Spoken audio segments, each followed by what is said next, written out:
자, 이번에는 야당으로 가겠습니다. 국민의힘 원내대변인을 맡고 있는 분이죠. 언론인 출신이시기도 한데요. 최형도 의원 전화로 만나보겠습니다. 나와 계시죠? 네, 안녕하십니까? 네, 안녕하세요.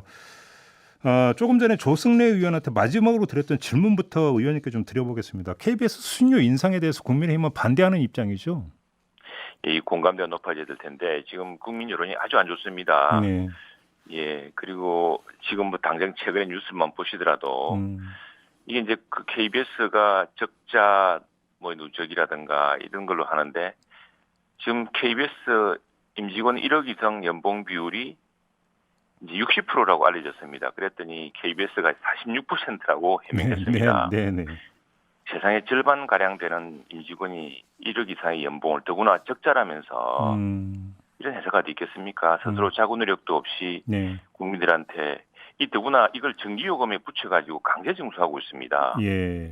이렇게 해서 되겠습니까? 거기다가 항상 공영방송은 이 중립성 이게 문제인데 BBC 같은 경우는 굉장히 그 엄격할 정도로 중립성 있지 않습니까? 그런데 지금 KBS는 어느 정도냐면은 편향적인 뭐 어떤 저기 모르겠지만 아나운서가 데스크가 그리고 기자들이 엄밀하게 중립적으로 어떤 재단해서 했던 기사를 자기 마음대로 예. 편집해서 읽는 그런 정도입니다.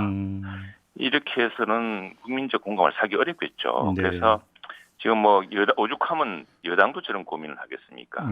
공정한 국민의 방송 이전에 뭐 나훈아 씨가 나와서 이야기한 적이 있는데 공정성 회복이 제일 우선 아니겠습니까? 알겠습니다. 네. 저 하나 좀 확인할 게 지금 원내 지도부의 얘기 좀 보니까 그 이야기가 전달이 됐는지 좀 확인이 필요한데요. 지금 조승래 의원 말씀에 따르면 이 과방위 차원에서 간사간에 여기에는 국민의힘의 박성중 의원도 동의를 했다라는 건데 별도의 트랙을 만들어서 공영방송 지배구조 개선 문제나 집중 토의 사항을 이 트랙에서 그러니까 진행하는 걸 이야기를 했다라고 지금 이야기를 했는데 어떻게 국민의힘 원내 지도부에서 지금 이 내용이 보고가 됐습니까 혹시? 아마 오늘 정책 의총이 있기 때문에 오늘 오전에 있습니다. 있어서 의총에서 아마 박성중 간사께서 보고하실 것 같은데 이 문제는 뭐 이게 정말 공영방송 지배구조 개선이라고 한다면은 그것이 마른 개선인데 계약이 아니라 또 편성권과 언론사 경영분리 독립이라든가 이런 독립성과 관련된 것이라고 한다면은 저희 야당에서 마다할 이유가 없겠죠. 아, 그래요? 알겠습니다.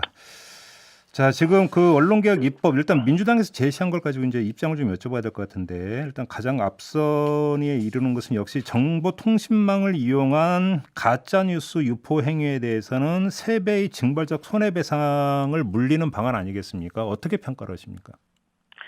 이게 지금 임시에 처리하겠다는 이른바 언론개혁 입법이라는 것이 내용을 보면 전부 언론 길들이기, 재갈 물리기라고 할 수밖에 없는 내용들입니다. 왜냐하면은 이게 이제 정정 보도라든가 뭐 악의적 보도에 대한 구제 뭐 이런 것들인데 지금 현재로서도 이런 그 구제할 방법들 그리고 법적인 제재들이 있습니다. 근데 이걸 과도하게 높여서 근데 언론의 악의적 보도로 인격권이 침해된 경우에는 손해액 3배 내에서 징벌적 손해배상을 한다 이런 법안이 있는데 이건 형법상 명예훼손으로 처벌 가능하고요. 여기에 또다시 형벌 성격에 징벌적 손해배상자가 도입될 경우에 이정 처벌 소지가 있습니다. 그래서 사실은 이 문제 제가 또 문화체육관광이기 때문에 제가 속한 상임위 소속 법안들입니다. 관련 법안들인데 지난 12월, 11월에 이렇게 정부랑 한번 여야가 논의한 적이 있습니다. 근데 정부도 난색을 표시할 정도로 굉장히 과도한 입법이다. 이 언론 단체뿐 아니라 외국에서 사례라든가 볼 때.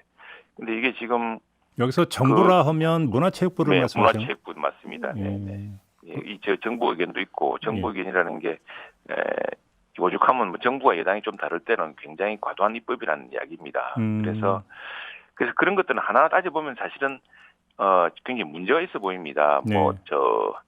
나중에 이제 가짜 뉴스까지 한번 언급을 하겠습니다만 이런 문제는 물론 언론도 잘못된 보도를 할 경우에 마땅히 책임을 져야 되고 그 책임에 대한 상응한 어떤 손해배상이라든가 또는 그 정정 보도를 해야 됩니다. 그건 뭐 당연한 일이고요. 언론인 출신들로서는 사실은 이 손배라든가 정정 보도에 한번 이 위협이랄까 이걸 굉장히 무겁게 생각하고 있습니다. 저 역시도 언론인이기 때문에 10여 년 전까지 기자를 했는데 이 손해배상이라든가 또는 뭐 정정 보도라든가 이 오보에 대한 책임 그에 굉장히 무겁게 생각하고 있거든요. 그런데 네. 이 견제받지 않은 언론도 위험하겠지만 그렇다고 마구잡이로 언론을 위축시키려고 하는 이런 여당의 거대 여당의 태도 또한 상당히 위험해 보입니다. 알겠습니다. 그럼 의원님 여기서 좀 교통 정리가 필요했을 때는 좀 확인 질문을 좀 드려볼게요. 네네. 지금 그 징벌적 손해배상제는 정보통신망을 이용한 가짜뉴스, 그러니까 뭐 인터넷, 유튜브를 통한 거라고 일단 해석을 해야 될 것 같고, 그다음 이거 말고 어떤 전통적인 언론이 있지 않습니까? 언론 매체. 네네. 근데 일단 지금 의원님이 소속되는 문체위는 이제 후자, 이제 전통적인 언론 매체 관련 그렇죠. 법안이 될 테니까. 네네. 그럼 문체위 차원에서는 기존의 어떤 언론 매체에 대해서 징벌적 손해배상제를 적용하는 법안에 대한 검토가 일체 안 되고 있는 게 맞습니까?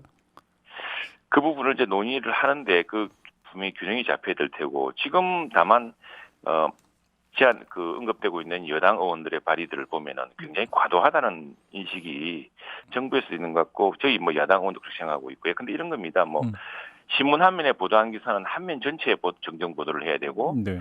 방송 메인 뉴스 1분 30초짜리 리포트 2개를 했다면은 3분 분량으로 정정 보도를 하라는 것입니다. 이건 뭐 언론의 자유와 편집권을 제한하는 것인데, 근데 일면에 보도한 것 중에서 틀린 부분이 전체가 다 틀리지는 않았겠죠. 그렇겠죠. 일정 부분 틀리고 또 방송 메인 뉴스로 1분 30초짜리 리포트 2개 했다면 3분 내내 거짓말 했겠습니까? 그렇지는 않을 거 아니겠습니까? 그런데 이건 균형에도 맞지 않고 비례도 맞지 않고 그냥 언론의 자유와 편집권 뭐 하나라도 틀리면 전체를 다 하라는 것인지 네. 굉장히 과잉이다. 이건 알겠습니다. 너무 지나치다. 이건 완전히 제가 재갈물리기다 이렇게 보는 거죠. 제가 지금 네. 확인 질문을 드린 이유가 뭐냐면, 네네. 예를 들어서 또 인터넷 매체 같은 경우는 징벌적 손배제를 도입을 했는데 예. 기존 언론을 상대로는 도입을 안 하면 이거는 형평성 문제가 당연히 제기되는 거 아니겠습니까? 그러니까 이거는 어차피 한다면 같이 처리를 하고 안 한다면 같이 안 해야 되는 게 맞는 거잖아요. 논리상으로는. 예, 그렇습니다. 근데 이미 지금 유튜브라든가 이런 데 보면은요. 네. 이게 지금 굉장히 어떻게 보자면은 차단 이 문제를 제기하고 하면은 열람 차단 말씀하시는 거죠? 열람 차단 같은이라든가 또 그 유튜브가 지금 개인 유튜버들이 전부 이걸 통해서 이제 광고 수익을 얻지 않습니까? 네. 이게 광고 수익에서 제한되는 가는 방식으로 지금도 특히 이제 이른바 우파 방송이라는 쪽은 상당한 제한을 받고 있습니다. 근데 지금 이걸 완전히 징벌적 배상까지 하겠다는 것인데 그게 오히려 균형의 문제를 찾아봐야 될 것 같습니다. 그러면 국민의힘의 입장은 전통 언론 매체든 아니면 인터넷 기반의 새로운 언론 매체든지 간에 징벌적 손해배상제는 안 된다 이런 입장인 거죠, 정리를 하면? 신중해야 되고 그것이 그것에 대해서 그것이 균형에 맞는지 비례에 맞는지를 잘 봐야겠죠. 알겠습니다. 예. 가짜 뉴스 개념 정의에 대해서는 어떻게 생각하세요? 이건 참 뜻밖입니다. 우리 민주당 여당 의원들한테 가짜 뉴스 이야기를 이렇게 자주 들을 줄은, 특히 정부 여당의 여당 대표까지 이런 말씀하실 줄은 몰랐습니다. 네. 이 가짜 뉴스란 말을 입에 달고 살던 사람들이 트럼프 대통령입니다. 그러니까 가짜 뉴스에서 결국에는 이게 이제 뭐 가짜 뉴스란 것은 우리가 말하는 그 트럼프식 가짜 뉴스란 이런 거 아닙니까? 그냥 뭐 CNN이고 뉴욕 타임즈가 나오면 전부 가짜 뉴스입니다. 내한테 불리하면 싫다는 이야기죠. 예. 이런 식의 어떤 가짜 뉴스도 물론 이제 100% 가짜 뉴스 있을 테고 또 10% 사실 착오로 인한 일부 오류도 있을 텐데 네. 그럼 어디까지가 가짜인지 그 불분명한데 통째로 자기한테 듣기 싫고 불리한 뉴스를 가짜 뉴스로 매도하면 안 되겠죠. 이 가짜 뉴스란 말은 사실 좀 트럼프 대통령 같이 무지막지한 분들이 하시는 이야기인데 우리 민주당 의원들 대표들까지도 또 정부의 지도자들까지도 이런 말씀하시는 걸 보고서 민주당 정부 맞나라고 저는 참 좀 귀를 의심하고 있습니다. 근데 예를 들어서 이제 경계 지점에 있어서 해석이 모호한 부분들도 물론 있지만 또 한편으로는 극단적인 경우로 딥페이크라든지 누가 봐도 그러니까 명백한 조작의 어떤 그런 그 내용도 있지 않습니까? 그럼 이걸 그냥 놔두라는 이야기냐라는 이야기도 나올 수 있는 거잖아요, 의원님. 이건 어떻게 보세요? 그건 이제 명예훼손이나 처벌이라든가 이게 대한 아주 형벌이 엄합니다, 우리나라도. 네. 거의 사실을 하면 막 7년씩 징역하고 그래요. 10년 이하 자격 정지도 있고. 네. 거의 사실 역시 7년 또 10년 이하 자격도 정지도 있고 네. 엄합니다. 엄한데 자, 이런 위험이란 것이 사실은 인터넷이라든가 유튜브라든가 이런 것들이 지금처럼 힘이 있는 적이 있었겠습니까? 근데 과거에 신문의 부수도 작고 언론이란 기능이 아주 적을 때조차도 네. 그 민주주의를 시작한 나라들에서 보면은 예컨대 제퍼슨 대통령 같은 토마스 제퍼슨 같은 경우는 신문 없는 정부를 택하느니 정부 없는 뭐 신문을 택하겠다 말할 정도로 예. 이게 이제 사상의 자유롭고 공개적인 시장에서 이게 서로 경쟁하게 된다는 게 이제 표현의 자유라는 사상을 발전시킨 존 밀턴의 이야기였습니다. 뭐 이거 굉장히 많습니다. 미국에서도 이제 이런 굉장히 왜냐하면 국가 이익을 위협한다는 그런 보도 같은 거 있었기 때문에 그다 당시에 이 홈즈 대법관이라고 이게 이제 많이 인용되는 판례인데요. 미국에서 이제 언론 출판 등의 자유를 제한하는 표준으로 채택 원칙 중에 뭐냐면 명백 현존 위험의 원칙 이런 게 있습니다. 그러기에 따라서 지금도 법 체계나 세계적인 판례라든가 이를 보면은 그 명백한 거위고 또 굉장히 악의적인 것이 분명할 경우에는 그걸 법적으로 제재하고 차단할 방법이 얼마든지 있습니다. 알겠습니다. 근데 예를 들어서 이제 그 징벌적 손해배상제 같은 경우는 이야기할 때 미국의 경우 이제 종종 그 예로 이제 거론이 되지 않습니까? 그러니까 이게 그냥 뭐 몇백만 원 뭐 이런 수준이 아니라 거의 어떤 그 언론사 경영이 휘청일 정도로까지 아주 징벌적으로 어떤 손해배상 판결이 나오는 경우가 있는데 이런 사례가 실제로 있지 않느냐라는 논거가 있지 않습니까? 이건 어떻게 받아들이십니까? 이제 보면 미국 영화에 가끔 등장을 합니다. 당신 신문사 문 닫게 해주겠다고.